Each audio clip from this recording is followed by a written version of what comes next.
Buenas tardes, mi nombre es Martina Núñez, este es el deber número 2 de biología y voy a explicar sobre la fotosíntesis y la respiración celular en la célula vegetal.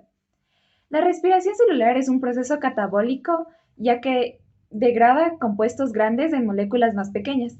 En el caso de la respiración celular, la glucosa junto con el oxígeno se transformará a CO2, agua y ATP. La glucólisis es el proceso en el que una glucosa se transformará a piruvato. Por cada molécula de glucosa se dan dos piruvatos. La glucólisis tiene dos fases, la fase de inversión de energía y la de compensación de energía. En la fase de inversión de energía se necesitarán estos ATP para hacer sus reacciones, mientras que en la fase de compensación se generarán estos ATP, teniendo como resultado dos ATP. La glucólisis sucede en el citosol, pero la respiración celular como proceso en sí se genera en la mitocondria. Al momento de crear los piruvatos, estos deben ingresar a la mitocondria para continuar su proceso. Esto se realizará transformando el piruvato en acetil-CoA. El piruvato ingresa a la mitocondria mediante una proteína transportadora.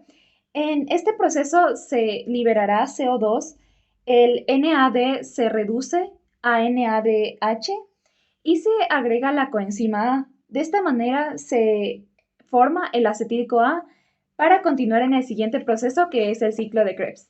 El ciclo de Krebs inicia con la condensación del acetil-CoA y el oxalacetato. El ciclo de Krebs tiene 8 pasos que darán como resultado por molécula de glucosa 2 ATP, 2 FADH y 6 NADH. Como tercer paso tenemos la fosforilación oxidativa. Esto sucede en la membrana mitocondrial. Tenemos dos procesos, en la cadena de transporte de electrones y la quimiósmosis. En la cadena de transportes de electrones se transportará un electrón a través de complejos proteicos. El complejo proteico 1 recibe el NADH, mientras que el complejo proteico 2 recibe el FADH. Como aceptor final de la respiración celular tenemos el oxígeno, el O2. En la quimiosmosis se fosforilizará el ADP. Esto significa que se le agregará una molécula de fosfato para que el adenosín difosfato se transforme a adenosín trifosfato o ATP.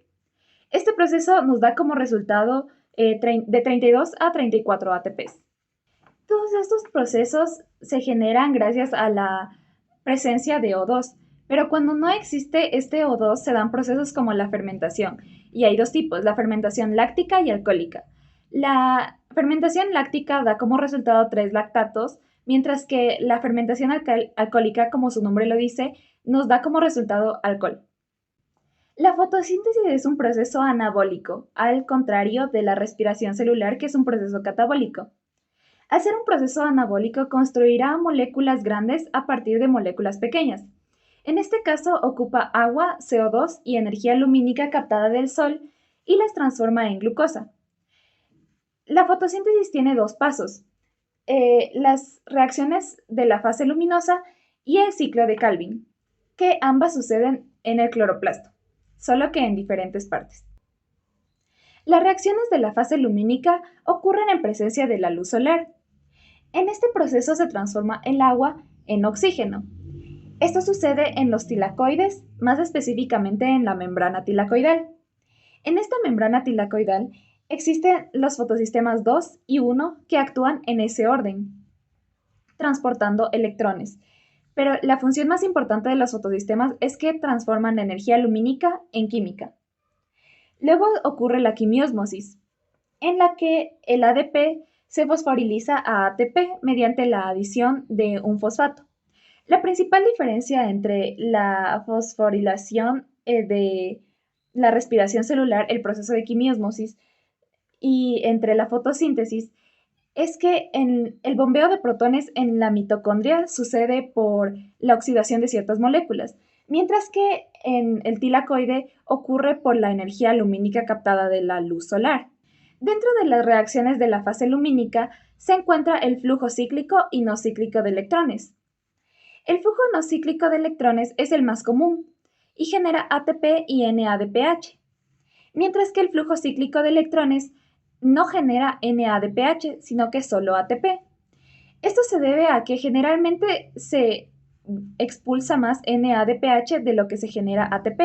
Entonces, para mantener un equilibrio, se activa el flujo cíclico de electrones para generar ATP y compensar esa carga de NADPH. La fase luminosa tiene como resultado NADPH y ATP que irán directamente al ciclo de Calvin. Luego tenemos el ciclo de Calvin, que sucede en el estroma del cloroplasto. Tiene tres fases: la fijación del carbono, la reducción y la regeneración del RuBP. Comienza con la fijación del carbono a moléculas orgánicas, con la ayuda de la enzima rubisco. Luego tenemos la reducción, en la que se tiene como reactivo el ATP y el NADPH, y da como resultado G3P o azúcar.